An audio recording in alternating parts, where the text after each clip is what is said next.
네, 우리 로마서 8장 5절에서 11절까지 되겠습니다.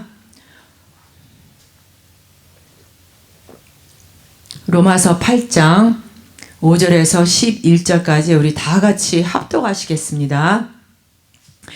육신을 쫓는 자는 육신의 일을, 영을 쫓는 자는 영의 일을 생각하나니 육신의 생각은 사망이요 영의 생각은 생명과 편안이니라. 육신의 생각은 하나님과 원수가 되나니 이는 하나님의 법에 굴복지 아니할 뿐 아니라 할 수도 없음이라. 육신에 있는 자들은 하나님을 기쁘시게 할 수 없느니라. 만일 너희 속에 하나님의 영이 거하시면 너희가 육신에 있지 아니하고 영에 있나니 누구든지 그리스도의 영이 없으면 그리스도의 사람이 아니라. 또 그리스도께서 너희 안에 계시면 몸은 죄로 인하여 죽은 것이나 영은 의를 인하여 산 것이니라. 예수를 죽은 자 가운데서 살리신 이에 영이 너희 안에 거하시면 그리스도 예수를 죽은 자 가운데서 살리신 이가 너희 안에 거하시는 그의 영으로 말미암아 너희 죽을 몸도 살리시리라. 아멘. 기도하시겠습니다. 우리의 기쁨과 소망과 영원한 생명이 되신 하나님 아버지를 찬양합니다. 오늘도 이 늦은 시간 주님을 사모하여 나왔습니다. 우리 성도님들을 축복하여 주셔서 하나님의 은혜와 평강이 늘 함께하게 하여 주시옵소서. 예배 가운데 하나님의 사랑을 체험하게 하시고 늘 성령 충만하여 어떠한 상황 속에서도 예수의 이름으로 담대하게 나아가는 자들이 되게 하여 주시옵소서. 이 시간 정성껏 드린 예물을 축복하여 주셔서 모든 일에 부여하여 너그럽게 하여 주시고 드려진 헌금이 주님께서 가장 기뻐하시는 선교지에 영혼 구원하는 곳에 항상 차고 넘치게 하여 주시옵소서. 주의 말씀을 전하기 원합니다. 말씀을 전하는 주의 종의 입술에 기름을 부으사 말씀의 지혜와 능력을 부어주시고 말씀이 우리 마음에 심어져 뿌리가 내리고 싹이 나고 꽃이 펴 많은 의의 열매 맺게 하여 주시옵소서. 예수님의 이름으로 간절히 기도합니다. 아멘. 오늘 말씀의 제목은 육신의 생각과 영의 생각이라는 제목을 갖고 우리가 함께 은혜를 받고자 합니다. 우리가 지금 읽은 말씀에 예수 안에 있는 자에게 결코 정죄함이 없다라고 했습니다. 따라서 우리가 예수 안에 있다는 것은 우리의 몸과 마음이 모두 예수님의 통치권에 있다는 것이고 이러한 사람에게는 결코 정죄함이 없다라는 것입니다. 그럼 이 시간 우리가 결코 정죄함이 없는 삶을 살기 위해서 어떻게 하는지 우리가 이렇게 한번 알아보겠습니다. 첫 번째로 본문 5절에 육신을 따르는 자는 육신의 일을 라고 합니다. 이것은 바로 우리의 과거의 옛 모습입니다. 예수님을 믿기 전 우리는 육신을 따라서 살았습니다. 또 우리의 욕심을 따라 살았습니다. 그러나 이제는 달라졌습니다. 다음 구절입니다. 영을 따르는 자는 영의 일을 생각하나니. 이제 우리는 성령을 따라서 사는 사람들입니다. 그리고 성령을 따른다는 말은 하나님의 말씀대로 사는 것을 뜻합니다. 본문 6절 말씀을 다시 보겠습니다. 육신의 생각은 사망이요 영의 생각은 생명과 편안이니라. 육신의 생각은 사망이요. 내 욕심대로 살면 결국에는 내 자신의 의지와 상관없이 영원한 사망에 빠지게 되고 또 영의 생각은 생명과 평안이라. 하나님의 말씀에 순종하며 살아가면 자연스럽게 생명과 편안이 주어질 것입니다. 이것은 하나님께서 이 땅을 창조하실 때 정하신 법칙입니다. 그러므로 누구도 이 법칙을 거스릴 수 없습니다. 두 번째로 본문 7절을 우리가 함께 보겠습니다. 본문 7절에 육신의 생각은 하나님과 원수가 되나니 이는 하나님의 법에 굴복치 아니할 뿐 아니라 할 수도 없음이라. 육신의 생각은 하나님의 법을 대적하는 것으로 예수님은 누가복음 16장 13절에서 하나님의 법과 육신의 법, 이 두 법을 동시에 섬길 수 없다고 말씀하셨습니다. 그래야 우리가 하나님의 말씀을 가까이 하면 죄는 자연스럽게 우리에게서 멀어지게 됩니다. 그러나 반대로 우리가 육신의 생각에 이끌리게 되면 필연적으로 하나님의 법에서 멀어지게 되고 뿐만 아니라 하나님의 법을 어기게 되는 것입니다. 그래서 사도 바울은 본문 8절에서 이렇게 말씀합니다. 육신에 있는 자들은 하나님을 기쁘시게 할 수 없느니라. 내 안에 하나님보다 더 사랑하는 것이 있으시면서 겉으로 아무리 그것을 숨겨려도 소용이 없습니다. 혹시라도 지금 여러분이 돈, 건강, 명예 같은 것을 얻기 위해 하나님을 믿고 있다면 자신의 믿음에 대하여 다시 한번 생각해 보아야 합니다. 왜냐? 좋은 열매를 얻으려면 어디에 걸음을 주어야 합니까? 바로 뿌리에 걸음을 주어야 합니다. 그런데 만일 좋은 열매를 얻겠다고 열매 자체에 걸음을 갖다 붙인다면 그것보다 어리석은 행동이 어디 있겠습니까?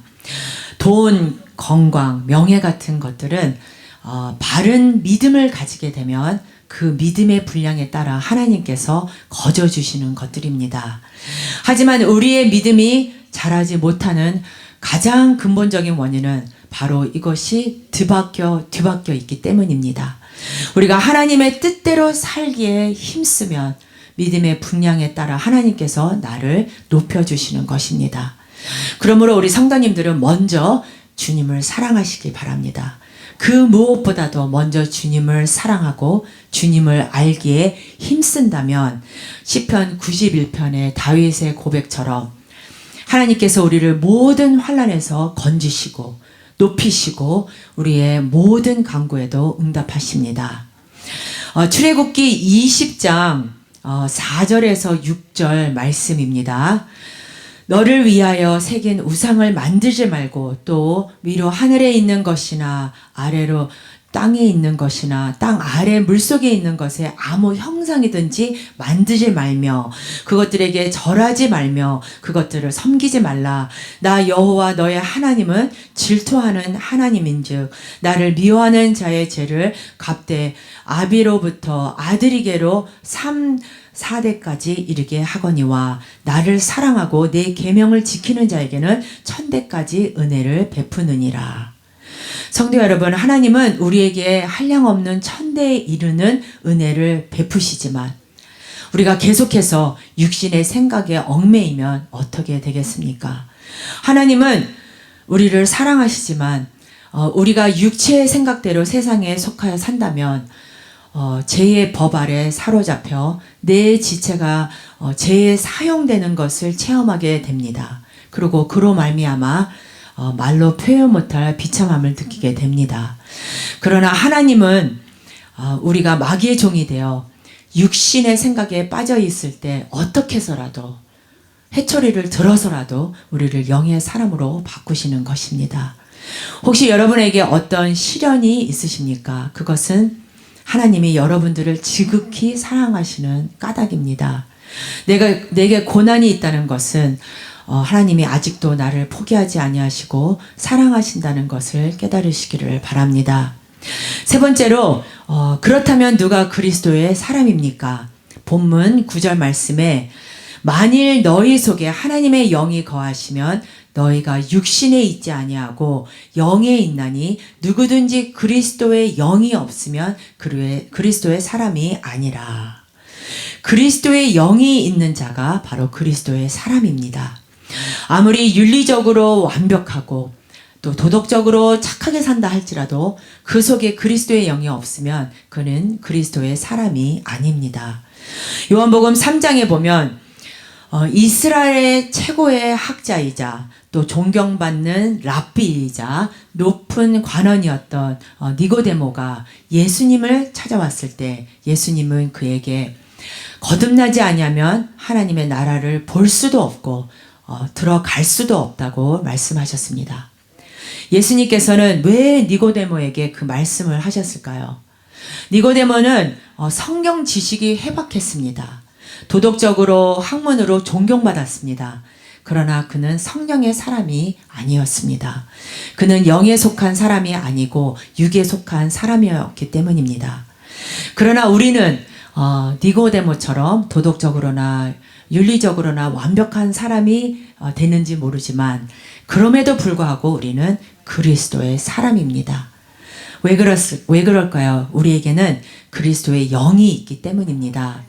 본문 10절, 11절 우리 함께 읽겠습니다. 마지막 10절, 11절 다 함께 읽어보겠습니다. 또 그리스도께서 너희 안에 계시면 몸은 죄로 인하여 죽은 것이나 영은 의를 인하여 산 것이니라. 예수를 죽은 자 가운데서 살리신 이의 영이 너희 안에 거하시면 그리스도 예수를 죽은 자 가운데서 살리신 이가 너희 안에 거하시는 그의 영으로 말미암아 너희 죽을 몸도 살리시리라. 아멘.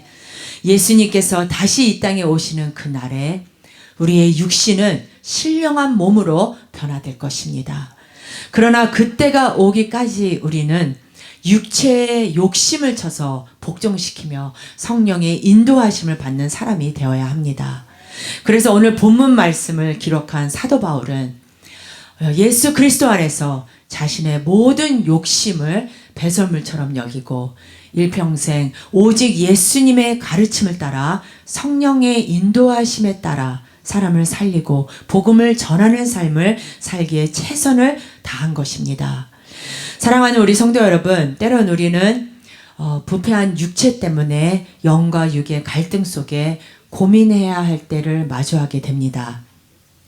그럴 때일수록 썩어 없어질 육신의 일을 선택하는 것이 아니라 성령의 인도하심을 따르는 영원한 삶을 선택하시기를 바랍니다. 오직 성령님의 인도하심을 받아 나는 죽고 예수로 사는 저와 여러분들이 되시기를 예수님의 이름으로 축원합니다.